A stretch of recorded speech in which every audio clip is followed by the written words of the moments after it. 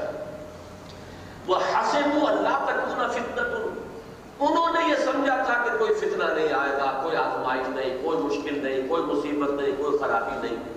فَعَمُوا وَصَمُّوا، تو اندھے بھی ہو گئے، بہرے بھی ہو گئے۔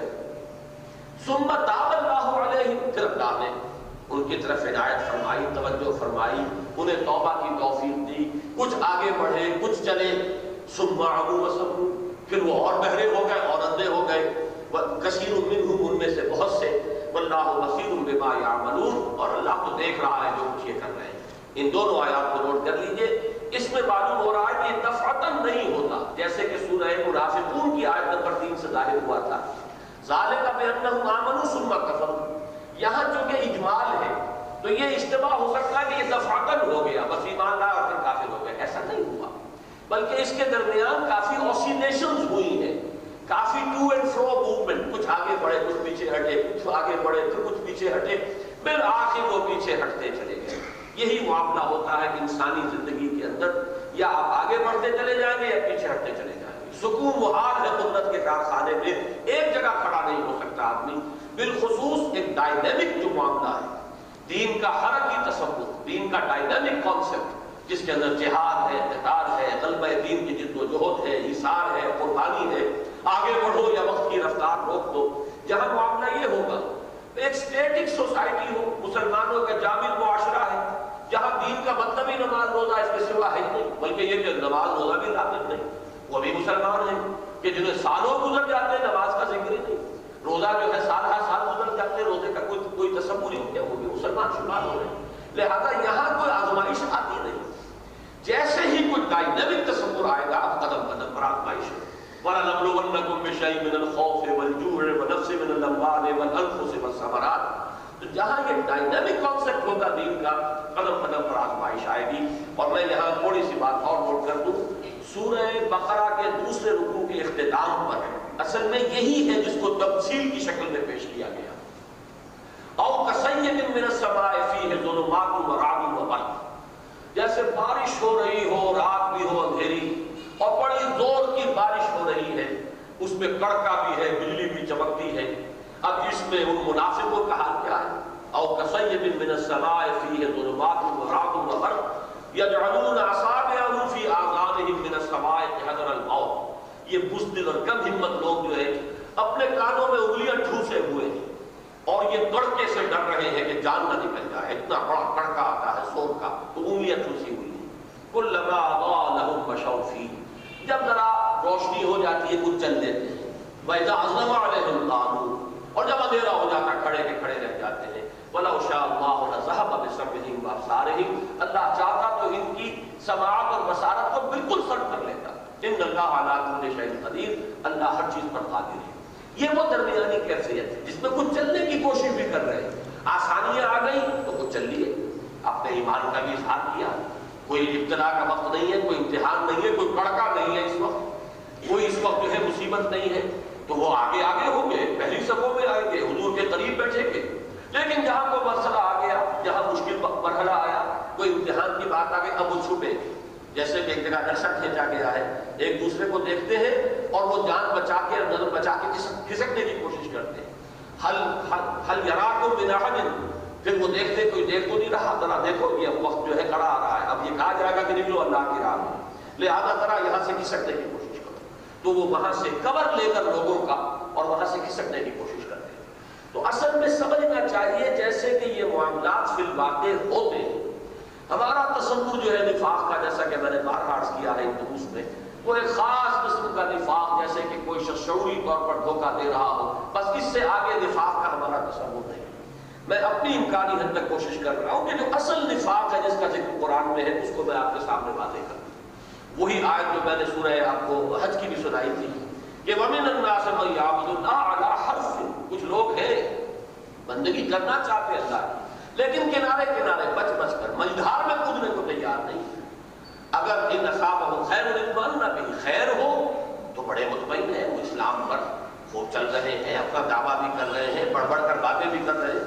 وَإِنْ أَصَابَتْهُمْ فِتْنَةٌ انقلبوا عَلَىٰ وَجْهِهِ، اگر فتنہ آ گیا، آزمائش آ گئی، امتحان آ گیا، اسے وہ گر پڑے. خسر الدنیا والآخرہ ذَلِكَ هُوَ الْخُسْرَانُ الْمُبِينُ، یہی ہے خسارہ دنیا اور آخرت دونوں کا، اور یہی ہے خسران مبین. اب یہاں پر نوٹ کیجئے کہ اس کا علاج کیا ہے؟ ذکر، دوا میں ذکر. اس پر میں اس وقت تفصیل درس نہیں کروں گا، پچھلے درس میں بات آ چکی ہے. صرف نوٹ کیجئے ذکر کہتے کسے؟ استحضار اللہ فی القلب. اس لفظ کو سمجھیے، اللہ کو دل میں موجود رکھنا. استحضار حاضر سے باب استفعال ہے. استحضار جیسے آپ کہتے ہیں مجھے یہ چیز مستحضر نہیں رہی، یعنی کبھی پڑھی تو تھی اب مستحضر نہیں ہے، میرے ذہن میں نہیں ہے.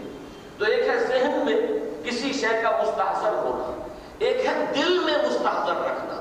استحضار اللہ فی القلب، دل میں اللہ کو موجود رکھو تب تو نفاق نہیں آئے گا. اسی کی شرح کی ہے حضور نے کہ شیطان کی تمثیل دی ہے کہ جیسے سور کی تھوتنی ہوتی ہے. یہ تھوتنی کا لفظ جو ہے سور کے لیے آتا ہے، خنزیر کے لیے، اس کا منہ ہے خاص قسم کا. تو شیطان اپنی تھوتنی انسان کے دل کے اوپر جما کر وہ پھونکے مارتا رہتا ہے. وہ دل جو غافل ہے، جس میں اللہ موجود نہیں، جس میں اللہ کی یاد نہیں ہے. فارسی میں جو کہتے ہیں خانہ خالی نہ بے امیدی رکھ، خانہ خالی ہے، گھر خالی ہے تو جن آ جائیں گے وہ ڈیرا لگا دیں گے. اس دل کو اگر خالی رکھ لیا آپ نے اللہ کی یاد سے، یا یوں کہیے اللہ سے خالی ہے یہ دل، تو وہ پھر شیطان آئے گا، تھوتنی اپنی جما دے گا، پھونکے مارے گا. یہ پھونکے مارنے سے مراد کیا ہے؟ جو نفس کے اندر جو حیوانی تعلیات ہیں، جو وہ اینیمل انسٹنکٹس ہیں، انہیں مشتعل کرے گا. مال کی محبت، دنیا کی محبت، جنس کا معاملہ، یہ ساری چیزیں جو بھی انسان کے اندر ہے، اس کے حیوانی تقاضے انہیں مشتعل کرے گا. اور جب انسان یاد کرتا ہے اللہ کو تو وہ بھاگ جاتا ہے، وہ خائب و خاسر ہو کر بھاگ جاتا ہے. تو اللہ کی یاد ہے اصل میں کہ جو انسان کو نفاق سے بچا سکتی ہے. اور اس کے لیے طریقے کیا ہیں؟ تفصیل سے عرض کر چکا ہوں میں سورہ جمعہ کے دوسرے رکوع کے ضمن میں. اولاً قرآن الذکر ہے، یہ مجسم ذکر ہے. کل ذکر یہ ہے، سب سے بڑا ذکر یہ ہے، انا نحن نزلنا الذکر وانا له لحافظون. انزلنا الیک الذکر لتبین للناس ما نزل الیہم. ایک طرف یہ نوٹ کیجیے. دوسرے اقم الصلاۃ لذکری، نماز قائم کرو میری یاد کے لیے. گویا کہ ذکر الہی کا ایک بہت بڑا ذریعہ نماز ہے. یہ اس اعتبار سے بہت جامع ہو جاتا ہے کہ اس میں قول بھی ہے، زبان بھی ہے، تسبیح ہے، تحمید ہے، سبحان ربی العظیم، سبحان ربی الاعلیٰ، اللہ اکبر، سورہ فاتحہ پڑھ رہے ہیں. تو یہ زبان بھی جو ہے اللہ کو یاد کر رہی ہے، اور آپ کا جسم بھی اللہ کو یاد کر رہا ہے. کھڑے ہیں تو بڑے ہی جھکے ہوئے قنوت کی کیفیت میں، قانتین کی شکل میں. پھر رکوع میں چلے گئے تو آپ نے جھک کر گویا کہ اظہار کیا ہے اللہ کے سامنے اپنے عجز اور تذلل کا. سجدے میں چلے گئے تو انتہائی عجز اور تذلل ہے. یہی وجہ ہے کہ حضور نے فرمایا کہ انسان اللہ سے قریب ترین ہوتا ہے سجدے کی حالت. تیسرے نمبر پر اب یہ آئے معصورہ، دنیا کا کوئی کام کر رہے، پانی پیا، الحمدللہ الذی اطعمنی وسقانی وجعلنی مسلمین. کھانا کھایا، دعا مانگی. کھانے بیٹھے ہیں تو بسم اللہ سے شروع کر رہے ہیں. گھر سے باہر قدم نکالا ہے تو دعا ہے. مسجد میں داخل ہو رہے ہیں تو دعا ہے. مسجد میں تو رہیں گے تو ذکر ہے ہی سارا. باہر نکلیں گے پھر دعا ہے. گھر میں پھر داخل ہوں گے پھر دعا ہے. سواری پر چڑھے تو دعا ہے، سواری سے اترے تو دعا ہے. بازار میں داخل ہو تو دعا ہے، بازار سے نکلے تو دعا ہے. رات کو سو رہے ہیں تو دعا ہے، صبح جاگے ہیں تو دعا ہے. بیت الخلاء میں داخل ہو رہے ہیں تو دعا ہے، باہر نکل رہے ہیں تو دعا ہے. آئینہ دیکھ رہے ہیں تو دعا ہے، کپڑے بدل رہے ہیں تو دعا ہے. یہاں تک کہ بیویوں سے ہم بستری کر رہے ہیں تو دعا ہے. کوئی زندگی کا عمل نہیں ہے جس کے لیے دعائیں مشغول موجود نہ ہو. اس کا انتظام کیا جائے کہ کوئی اضافی وقت نہیں لگا اور دو انسان کو برکتیں برکتیں حاصل ہو گئیں، دعا کے ذریعے سے تعلق اللہ کے ساتھ جڑ گیا، اور چونکہ مصنون دعا ہے تو نسبت حضور کے ساتھ قائم ہو گئی کہ وہی الفاظ آپ کی زبان سے نکل رہے ہیں جو محمد رسول اللہ کی زبان مبارک سے ادا ہوتے ہیں۔ چوتھے نمبر پر پھر وہ جو بھی کوئی ذکر جو ہے کوئی ماہر امراض روحانی جو شخص جو ہے اس کو اللہ نے بصیرت دی ہو، اس کو نفسیات انسانی کا فہم حاصل ہو، وہ جائزہ لے سکے کہ فلاں شخص میں کس چیز کا غلبہ ہے، آیا بزدلی ہے یا مال کی محبت ہے یا حب جاہ ہے جو اسے خراب کر رہی ہے، شہرت کی طلب ہے جو اس کو خراب کر رہی ہے، اس کی مناسبت سے کوئی ذکر بتائے کہ تم فلاں آیت کا ورد کیا کرو، تم فلاں آیت کا مراقبہ کیا کرو، تم فلاں دعا جو ہے فلاں اوقات میں مانگ لیا کرو۔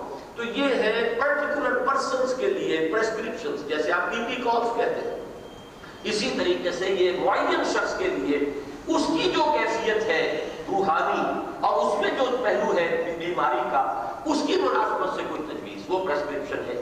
تو لہٰذا یہ 4 درجے ذہن میں رکھیے گا کہ سب سے پہلے قرآن، اولین، عظیم ترین، کامل ترین، مجسم ذکر، پھر نماز جامع ہے اس اعتبار سے کہ زبان اور پورا جسم جو ہے اس میں شامل ہوتا ہے، پھر ادعیہ معصومہ اور اذکار مسنونہ، یہ اس کے ساتھ بریکٹ کر لیجیے۔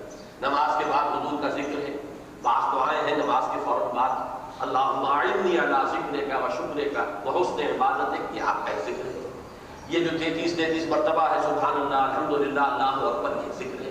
تو مسنون چیزیں ادعیہ معصورہ اور اذکار مسنونہ، اور چوتھے درجے میں وہ یہ ہے دوام ذکر، اس کے ذریعے سے انسان نفاق کی چھوٹ سے اپنے آپ کو بچا سکتا ہے، نفاق کی پھر اب انفیکشن نہیں ہوگی، اس لیے کہ دل میں اللہ موجود رہے گا۔ جس دل میں اللہ ہو وہاں ظاہر بات ہے کہ شیطان کا کوئی فسوق جو ہے اس پر کارگر نہیں ہو سکتا، شیطان کا کوئی وار جو ہے اس پر کاری نہیں ہو سکتا۔ یا ایھا الذین آمنوا لا تلھکم اموالکم ولا اولادکم عن ذکر اللہ ومن یفعل ذلک فاولئک هم الخاسرون وانفقوا مما رزقناکم۔ اب یہ آخری بات آ گئی ہے، اور خرچ کرو اس میں سے جو ہم نے تمہیں دیا ہے۔ یہ انفاق جو ہے یہ ذرا دلچسپ بات ہے، اس کو نوٹ کر دیجئے، کیونکہ میں نے وہ لغوی بحث آپ کو نوٹ کرا دی تھی کہ نفاق اور منافقہ یا منافقت جسے ہم کہتے ہیں، یہ باب مفعلہ کے مصدر ہے، نفاق بھی اور منافقہ بھی، جیسے مجاہدہ اور جہاد، مقابلہ اور قتال۔ اور یہ کہاں سے بنے ہیں؟ نفقن کے معنی ہے سرنگ، زیر زمین راستہ جس کے 2 منہ ہوں گے، یا نافقہ کہتے ہیں گوہ کے بل کو جس کے 2 منہ ہوتے ہیں۔ اپنے تحفظ کے لیے اس کو اللہ نے جو شعور عطا کیا ہے تو وہ اپنے گوہ کے وہ جو بل جو ہے اس کے وہ اپنے 2 دروازے رکھتا ہے، ادھر سے خطرہ ہو تو ادھر سے نکل بھاگے، ادھر سے خطرہ ہو تو ادھر نکل بھاگے۔ اس سے بنا ہے نفاق اور منافقت۔ اب نفاق کا علاج، اگر چھوٹ لگ گئی، اگر آپ کو انفیکشن ہو گئی ہے نفاق کی، لیکن ہو وہ ابھی پہلے اور دوسرے درجے میں، تیسرے درجے میں پہنچا تو لا علاج ہو چکا ہے، وہ تو پھر وہ صورت ہے جو یہاں فرمایا گیا کہ سواء علیہم استغفرت لہم ام لم تستغفر لہم لن یغفر اللہ، جس کے لیے سورہ توبہ کی آیت میں نے آپ کو سنائی، استغفر لہم او لا تستغفر لہم ان تستغفر لہم 70 مرۃ لن یغفر اللہ۔ اے نبی آپ ان کے لیے استغفار کریں یا نہ کریں، اگر 70 مرتبہ بھی استغفار کریں گے تب بھی اللہ ان کو بخشنے والا نہیں۔ یہ تو وہ آخری سٹیج ہے، پھر اس سے تو کوئی بچاؤ نہیں ہے، جس کے لیے فرمایا گیا طبع علی قلوبہم، اب ان کے دلوں پر مہر ہو گئی، جیسے ختم اللہ علی قلوبہم، جیسے ابو جہل اور ابو لہب کے دل پر مہر ہو گئی تھی، ان کے لیے فرمایا تھا کہ ان الذین کفروا سواء علیہم انذرتہم ام لم تنذرہم لا یؤمنون، ختم اللہ علی قلوبہم وعلی سمعہم وعلی ابصارہم غشاوہ ولہم عذاب عظیم۔ یہی انجام ہے جو اگرچہ یہ قانوناً مسلمان ہے، حقیقت کے اعتبار سے یہ بھی اس درجے کو پہنچ چکے فطبع علی قلوبہم فہم لا یفقہون، کہ اب ان کے دلوں پر مہر کر دی گئی ہے، اب یہ تفقہ سے بالکل عاری ہو چکے۔ لیکن اس سے پہلے درجوں میں جو لوگ، پہلی سٹیج ہے، دوسری سٹیج ہے، ابھی مذبذب ہے، ابھی یکسو نہیں ہو گئے ہیں، ابھی جو ہے قابل اصلاح ہے، تو اس کا علاج کیا ہے؟ نفاق کا علاج، ایک حمزہ لگا دیجئے زیر کے ساتھ، انفاق۔ یہ ذرا صنعت لفظی جسے کہیں گے اس کے اعتبار سے اس کو نوٹ کر لیجئے، نفاق کا علاج انفاق۔ لیکن یہ انفاق کا لفظ جو بنا ہے مادہ تو وہی ہے، نون فے قاف، لیکن یہاں دوسرا لفظ ہے عربی زبان کا جس سے یہاں پر یہ لفظ بن رہا ہے،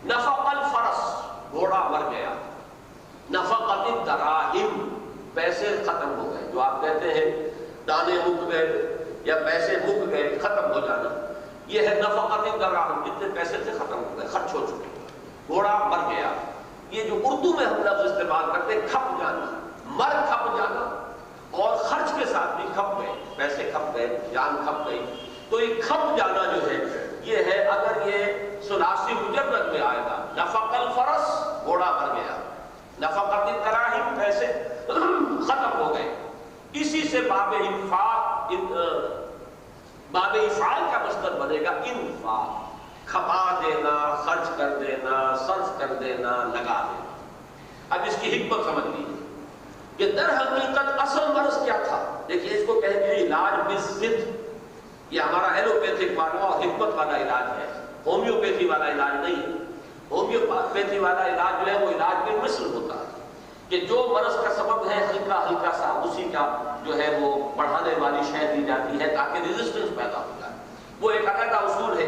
ہمارے ہاں بھی ایلوپیتھی میں یہ جو پریونٹیو انوکولیشنز ہوتے ہیں ان کا اصول وہی ہے، تو ایسا نہیں ہے کہ وہ اصول غلط ہو، بالکل اصولی اعتبار سے بات صحیح ہے کہ کسی کے اندر ایک ریزسٹنس پیدا کرنے کے لیے، قوت مدافعت پیدا کرنے کے لیے اگر مائلڈ ڈوزیج جو ہے اس کی ہوتی رہے گی انفیکشن کی تو اس میں طاقت پیدا ہو جائے گی، تو یہ بھی ایک اصول ہے۔ لیکن ایک اصول یہ ہے کہ اگر فلاں جرثومہ جو ہے وہ سبب بن گیا تو ایسی دوا آپ دیں گے جو اس جرثومے کو ختم کر دے، تو یہاں اس کو کہتے ہیں علاج میں ضد۔ اب ضد کا علاج یہاں کس طرح ہوگا کہ اصل مرض کیا تھا؟ مال کی محبت، دنیا کی محبت، دنیا اور علائق دنیاوی کی محبت میں سب سے بڑی علامتی شے کیا ہے؟ مال کی محبت۔ مال کی محبت نے منافق بنایا تھا، لہذا مال ہی اللہ کی راہ میں خرچ کرو، صرف کرو، نکالو، دو۔ یہ انفاق جو ہے یہ ان تمام صورتوں میں سورہ حدید سے شروع ہو کر اب جو یہاں تک سلسلہ چلا آ رہا ہے، آپ ذرا یاد کر لیجئے، وقت ختم ہو رہا ہے، کہ کتنی مرتبہ یہ لفظ آ چکا ہے۔ سورہ حدید میں یہی لفظ آیا تھا، آمنوا باللہ ورسولہ وانفقوا مما جعلکم مستخلفین فیہ۔ پھر جب ڈانٹا گیا ہے تو وما لکم الا تنفقوا فی سبیل اللہ، تمہیں کیا ہو گیا، کیوں خرچ نہیں کرتے اللہ کی راہ میں؟ پھر فرمایا گیا آگے چل کر من ذا الذی یقرض اللہ قرضا حسنا فیضاعفہ لہ ولہ اجر کریم۔ آگے چل کر منافقت کی بحث آئی، اور منافقت کا پھر جب آگے سلوک قرآنی کا بیان آیا ہے ازالے کی، اعلموا ان اللہ یحیی الارض بعد موتہا، گھبراؤ نہیں، اللہ مردہ زمین کو بھی دوبارہ زندہ کر دیتا ہے۔ تمہارے دلوں کے اندر بھی اگر مردنی آ گئی ہے ایمان کے اعتبار سے، اللہ ایمان کی فصل دوبارہ لہلہا دے گا، لیکن اس کے لیے پہلا شرط کیا ہے، پہلا قدم کیا ہے؟ ان المصدقین والمصدقات واقرضوا اللہ قرضا حسنا یضاعف لهم ولهم اجر کریم۔ وہ لوگ جو اللہ کے لیے صدقے دیں، خیرات کریں، مرد بھی اور عورتیں بھی، اللہ کو قرض حسن نہ دیں، یعنی دو مدے ہیں، ایک اللہ کی رضا جوئی کے لیے انسانوں پر خرچ کرنا، یتیموں پر، بیواؤں پر، مسکینوں پر، محتاجوں پر، غلاموں پر، جو مقروض ہیں ان پر، مسافروں پر، سائلوں پر، یہ ایک مد ہے، صدقہ اس کے لیے عنوان ہے۔ ایک ہے اللہ کے دین کے لیے، اس کی نشر و اشاعت کے لیے، اس کے پیغام کو پھیلانے کے لیے، اللہ کے دین کے غلبے کے لیے، جہاد و قتال فی سبیل اللہ کے لوازم اور ضروریات پوری کرنے کے لیے، یہ ہے انفاق۔ یہ دو مدے ذہن میں رکھ لیجیے، صدقہ اور انفاق۔ اسی کو قرض بھی کہا گیا ہے، کیونکہ یہ خالص اللہ کے دین کے لیے خرچ کر رہے ہو تو یہ اللہ کے دل میں قرض ہے۔ اگر تم نے اللہ کی رضا جوئی کے لیے اپنے یتیم بھتیجے پر کچھ خرچ کیا، اپنی بیوہ بھابھی پر کچھ خرچ کیا، یا کسی اور اپنی عزیزہ بیوہ پر خرچ کیا، تو وہ تمہارے رشتہ دار بھی تو ہے، تمہارا انسانی معاشرہ ہے، اللہ کی رضا تو حاصل ہو جائے گی، لیکن ایک خرچ وہ ہے جو خالصتاً اللہ کے دین کے لیے کیا جا رہا، اس کو اللہ اپنے ذمے ذاتی طور پر قرض قرار دیتا ہے۔ ان المصدقین والمصدقات واقرضوا اللہ قرضا حسنا یضاعف لهم ولهم اجر کریم۔ اب یہ سورہ حدید کے اندر یہ مضامین آئے تھے، اب یہاں اس کو نوٹ کر لیجئے کہ یہاں اب انفاق، نفاق کا علاج انفاق، وانفقوا مما رزقناکم، چنانچہ یہی آپ آگے چل کر سورہ تغابن میں دیکھیں گے، وہاں جو فرمایا گیا انما اموالکم واولادکم فتنہ واللہ عنده اجر عظیم، اس کے بعد کی آیت ہے فاتقوا اللہ ما استطعتم واسمعوا واطیعوا وانفقوا خیرا لانفسکم ومن یوق شح نفسہ فاولئک هم المفلحون۔ خرچ کرو، تمہارے اپنے بھلے میں ہے یہ کہ خرچ کرو، جتنا خرچ کرو گے اتنا ہی دل پر سے مال کی محبت کم ہوگی، اتنا ہی نفاق دھلے گا، ایمان اجاگر ہوگا۔ ایمان کے اوپر اگر گردہ آ گیا تھا وہ گردہ ہٹ جائے گا، اگر اس کے اوپر جو ہے نفاق کی کوئی باریک تہ ابھی آئی تھی، کوئی بہت نبیز تہ آ گئی تو گئے، ضل ضلالا بعیدا، گون ڈاؤن دی ڈرین، بہہ گئے اس بدرو کے اندر۔ لیکن اگر ابھی ہو قابل اصلاح تو یہ مال کو اللہ کی راہ میں خرچ کرو، لگاؤ، اسی سے یہ اندر کی نجاست جو ہے وہ دھلے گی۔ اسی لیے اس کے لیے نفس تزکیہ ہے، زکوٰۃ ہے، پاک کرنا۔ اصل میں دل کی نجاست ہے ہی مال کی محبت، اس لیے کہ مال کی محبت علامت ہے دنیا کی محبت کی، حیات دنیاوی کی محبت کے لیے علامت ہے مال کی محبت، اور اسی کے نتیجے میں نفاق پیدا ہوا تھا، لہذا وہی اللہ کی راہ میں خرچ کرو۔ اب اس پر تو بہت مرتبہ قرآن مجید میں یہ مضمون آیا ہے۔ سورہ بقرہ میں آیت الکرسی سے پہلی کی آیت جو ہے وہ بہت مشابہ ہے اس آیت کے، وَأَنفِقُوا يَا أَيُّهَا الَّذِينَ آمَنُوا أَنفِقُوا فِي سَبِيلِ اللَّهِ أَنفِقُوا مِمَّا رَزَقْنَاكُمْ مِن قَبْلِ أَن يَأْتِيَ يَوْمٌ لَا بَيْعٌ فِيهِ وَلَا خُلَّةٌ وَلَا شَفَاعَةٌ۔ اہل ایمان خرچ کرو اللہ کی راہ میں ان سب چیزوں میں سے جو اللہ نے تمہیں دی ہیں، اس سے پہلے پہلے کہ وہ دن آ جائے، وہ قیامت کا دن ہے، آخرت کا دن ہے، جس میں نہ کوئی کاروبار ہوگا، نہ لین دین ہوگا، نہ سفارش کام آئے گی، کہیں کوئی دوستی کام نہیں آئے گی۔ تو وہ دن جو ہے اس سے پہلے پہلے جو کچھ ہے جو اللہ نے دیا اسے اللہ کی راہ میں دے ڈالو، خرچ کرو، صرف کرو۔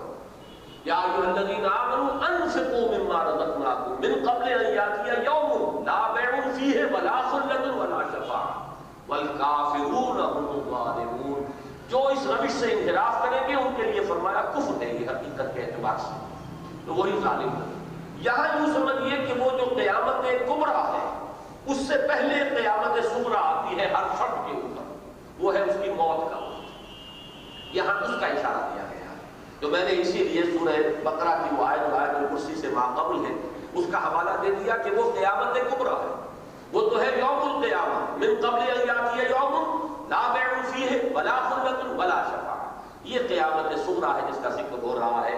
وَأَنفِقُوا مِمَّا رَزَقْنَاكُمْ مِن قَبْلِ أَن يَأْتِيَ أَحَدَكُمُ الْمَوْتُ فَيَقُولَ رَبِّ لَوْلَا أَخَّرْتَنِي إِلَىٰ أَجَلٍ قَرِيبٍ۔ خرچ کرو اس میں سے جو کچھ کہ ہم نے تمہیں دیا ہے، اس سے پہلے پہلے کہ تم میں سے کسی کی موت اس کے سر پر آن کھڑی ہو، اور اس وقت وہ کہے گا حسرت کے ساتھ پروردگار کیوں نہ تو ذرا اس کو مجھ سے مؤخر کر دے، اخرتنی الی اجل قریب، مجھے تھوڑے سے وقت کی ذرا مہلت دے دے، مؤخر کر دے میری موت کو، اور مجھے ذرا مہلت دے اس دنیا میں، فصدق وأکن من الصالحین، تو میں سب کچھ تیری راہ میں دے دوں گا، سب کچھ خرچ کر دوں گا، لگا دوں گا، صدقہ کروں گا اور بالکل صالح بن جاؤں گا۔ وَلَن يُؤَخِّرَ اللَّهُ نَفْسًا إِذَا جَاءَ أَجَلُهَا، اور جان لو، کان کھول کر سن لو، جب کسی ذی نفس کی وہ موت کا وقت آ جائے گا، جب اجل آ جائے گی، پھر اللہ ہرگز اسے مؤخر نہیں کرے گا۔ یہ نے بارہا کہا ہے کہ لام اور نون کے ساتھ جو نفی ہوتی ہے، لن یؤخر اللہ نفسا، ہرگز نہیں مؤخر کرے گا اللہ کسی بھی جاندار کی جان کو، جبکہ اذا جاء اجلھا، جبکہ اس کا وقت جو ہے موت کا آ جائے گا۔ واللہ خبیر بما تعملون، اور اللہ خوب باخبر ہے اس سے جو تم کر رہے ہو۔ اللہ کو معلوم ہے کہ مؤخر بھی ہو جائے گا، تو پھر وہی محبت عود کرائے گی، امتحان جو ہے پھر تم ناکام ہو جاؤ گے۔ اللہ تعالیٰ کو تم دھوکہ نہیں دے سکتے۔ یہ ساری گڑگڑاہٹ اور یہ ساری التجائیں جو ہیں در حقیقت ہے بھی بے بنیاد، اور اس اعتبار سے غیر مؤثر ہیں کہ جب وہ گھڑی آ جائے گی اور وہ موت سرحانے آن کھڑی ہوگی، پھر کوئی گڑگڑاہٹ، کوئی التجا اس کو مؤخر نہیں کرا سکے گی۔ تو اس رکوع کا حاصل یہ دو چیزیں ہیں، دوام ذکر، یہ پریونشن ہے نفاق کی، مرض نفاق کی، جھوٹ کو سے بچنے کے لیے دوام ذکر۔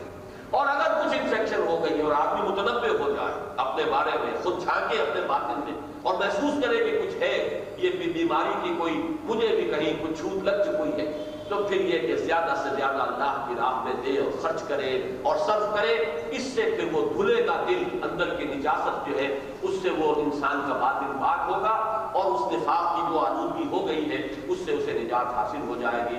بارک اللہ لی ولکم فی القرآن العظیم ونفعنی وإیاکم وما كنا لنهتدی لولا ان هدانا اللہ۔ ربنا لا تزغ قلوبنا بعد إذ هديتنا وهب لنا من لدنك رحمة إنك أنت الوهاب۔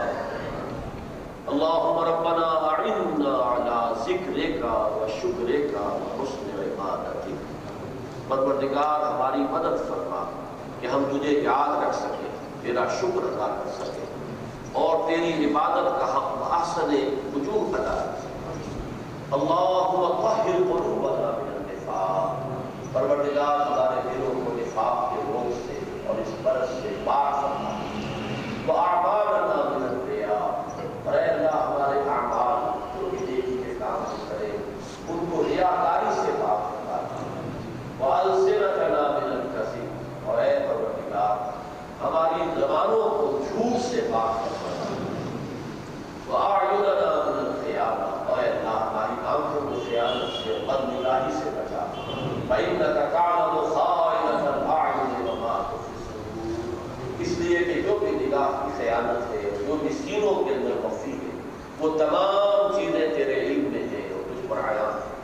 رب اغفر وارحم وانت خیر الراحمین، اللہم وفقنا لما تحب وترضى، اے اللہ ہمیں ہر اس کام کی توفیق عطا فرما جو تجھے پسند ہے، جس سے تو راضی ہوتا ہے۔ اللہم وفقنا ان ننفق اموالنا فی سبیلک، پروردگار ہمیں توفیق عطا فرما ہم اپنا مال زیادہ سے زیادہ تیری راہ میں صرف کریں۔ اللہم وفقنا ان نجاہد فی سبیلک باموالنا وانفسنا، پروردگار ہمیں ہمت عطا فرما کہ تیری راہ میں جہاد کریں اور ان میں اپنے مال اور جانیں کھپائیں۔ اللہم ارزقنا شہادۃ فی سبیلک، اے اللہ ہمیں شہادت کی موت عطا فرما۔ اللہم انصر من نصر دین محمد صلی اللہ علیہ وسلم واجعلنا منہم، اے اللہ اپنے ہر اس بندے کی مدد فرما جو تیرے نبی کے دین کی خدمت کر رہا اور ہمیں بھی ان کے ساتھ شامل ہونے کی توفیق عطا فرما۔ وَاخْذُلْ مَنْ خَذَلَ دِينَ مُحَمَّدٍ صلی اللہ علیہ وسلم وَلَا تَجْعَلْنَا مَعَهُ، اور اے پروردگار ہر اس شخص کو ذلیل و خوار کر دے جس نے تیرے نبی کے دین سے بے وفائی کی اور روگردانی کی، اور پروردگار ہم کہیں دھوکے سے ایسے لوگوں کے پھندے میں نہ پھنس جائیں۔ اللہم اغفر لنا وارحمنا واہدنا وعافنا، اللہم اغفر لنا ولإخواننا الذین سبقونا بالایمان ولا تجعل في قلوبنا غلا للذین آمنوا ربنا انك رؤوف رحیم۔ وصلی اللہ تعالی علی خیر خلقہ محمد وآلہ واصحابہ اجمعین برحمتک یا